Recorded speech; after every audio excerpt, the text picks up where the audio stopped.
So I've been using Moultrie Mobile for years now. You get pictures sent to you in real time from your hunting properties, whether you're watching a food plot, watching a trail, a scrape, a feeder, whatever. It's absolutely a game changer.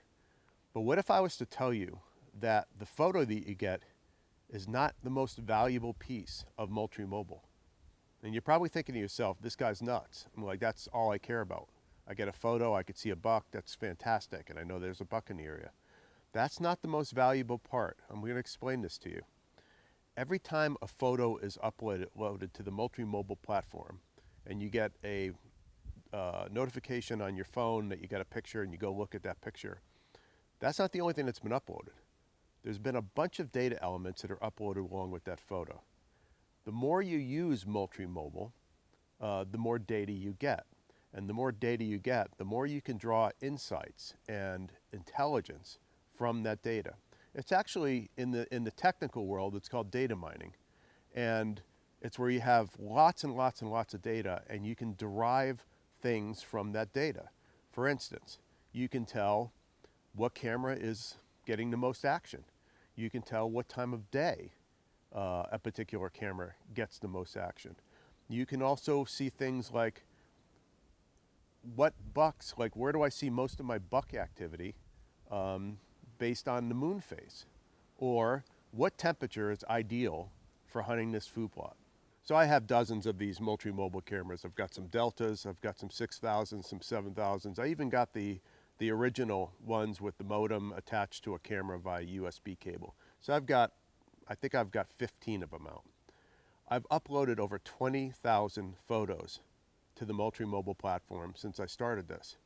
Every single one of those photos, all 20,000 pictures, has all of these data points associated with it. And that data is more valuable to me than the actual photo.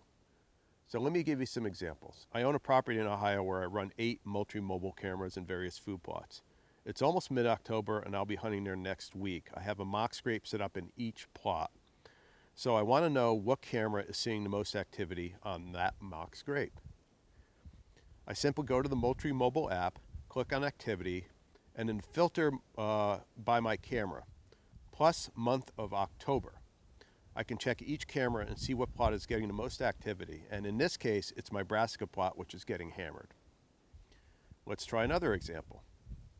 I want to see what time of day sees most of the activity at my feeder. Again, this is Ohio, baiting's legal.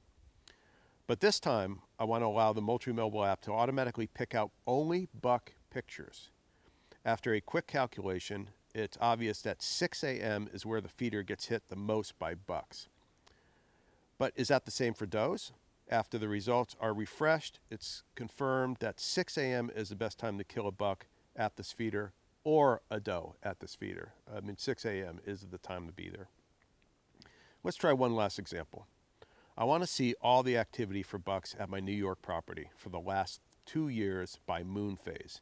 So I go to the activity feature on the app, choose my New York cameras, tell it to identify bucks, and set my dates for the last 2 years. The results are not surprising. The most buck activity occurs on the new moon. Again, crazy good amounts of data that you can glean from the Moultrie Mobile app.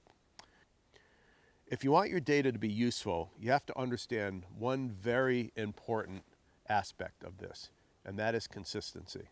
If you have this camera, so this Moultrie Delta is set to take a picture every 30 seconds and take 3 photos. The next camera that's in your food plot is taking a picture every minute. This camera will not be equal to that other camera. So this camera is going to be taking far more pictures, and then your data is going to look like this camera is on fire, or this camera location's on fire, whereas your other one is dead. But it's only because your camera settings are not consistent. So what I do is I set every single camera at 1 minute with no multiple pictures. So I hope you found this useful. The app is killer. I mean, guys, once you start playing around with that data, and the more pictures you got, the more important the data becomes. You're going to really be impressed by it. So I hope you enjoyed it. Thanks for visiting Bowsite.com as always, and hope you have a great hunting season, and post those trail camera pictures up on Bowsite. We love to see them.